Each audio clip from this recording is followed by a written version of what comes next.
नर्मदे हर हर हर महादेव। आज तारीख है 30 मार्च और आज है गुड़ी पड़वा। तो चैत्र मास का पहला दिन और चैत्र नवरात्रि का भी पहला दिन है। तो फिर से मैं आपको बोल रहा हूँ, नर्मदे हर हर हर महादेव।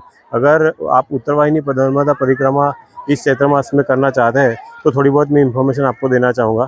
तो पहली बात क्यों, अगर आप वडोदरा या वडोदरा के आसपास से आ रहे हैं तो आपको कोई दिक्कत नहीं है। लेकिन अगर आप वडोदरा या और अदर सिटी से आ रहे हैं या गुजरात के बाहर से आ रहे हैं तो आपको चिंता करने की ज़रूरत नहीं है।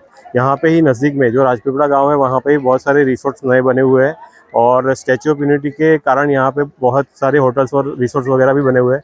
तो आपको रहने में तो कोई दिक्कत नहीं आएगी। दूसरी बात है प्रशासन की व्यवस्था की। तो प्रशासन ने इस बार भी बहुत अच्छी व्यवस्था की है, ऐसा तो मुझे लग रहा है। अभी आगे पुल भी अच्छे से बनाया हुआ ऐसा लग रहा है। लेकिन प्रशासन से एक रिक्वेस्ट है, तो पिछली बार उन्होंने पानी निकालना है ऐसा करके पानी छोड़ दिया था नदी में और आधे से परिक्रमा बंद कर दी थी। तो इस बार वो ऐसा ना करे, ऐसा उनसे रिक्वेस्ट है। और एक और रिक्वेस्ट है कि मेडिकल टीम जो है वो लास्ट में रामपुरा के पास ही रहती है। तो इतना बड़ा परिक्रमा का पाथ है, 22 किलोमीटर जैसा पाथ है। तो एक रिक्वेस्ट है कि जगह जगह पे मेडिकल की टीम होनी चाहिए, क्योंकि यहाँ पे बच्चों से लेके बूढ़े लोग भी यहाँ पे आते हैं। तो अगर किसी की तबीयत बीच रास्ते में ख़राब हो जाती है तो लास्ट में मेडिकल टीम रखने का कोई मतलब नहीं है। तो बीच में भी 2-2 किलोमीटर या 3-3 किलोमीटर के जो पाथ है उसमें मेडिकल टीम होनी चाहिए। तो ये एक गुजारिश थी। बाकी तो यहाँ पे खाने पीने का आपको दिक्कत नहीं, कुछ भी नहीं आएगा। आपको कुछ भी खाने या पीने का लाने का ज़रूरत नहीं है, क्योंकि यहाँ पे जगह जगह पे आश्रम है। सीताराम आश्रम है, तपोवन आश्रम है, मणि नागेश्वर के पास भी एक आश्रम है। तो जो जगह जगह आश्रम पे वहाँ पे सेवाएं दी जा रही है, खाने पीने का, नाश्ता पानी सब कुछ दिया जाता है। तो आपको वो लाने की ज़रूरत नहीं है। और दूसरी चीज़ है कि अगर आप आ रहे हो परिक्रमा करने के तो 3-4 चीज़ें आपको ज़रूर ध्यान में रखनी है।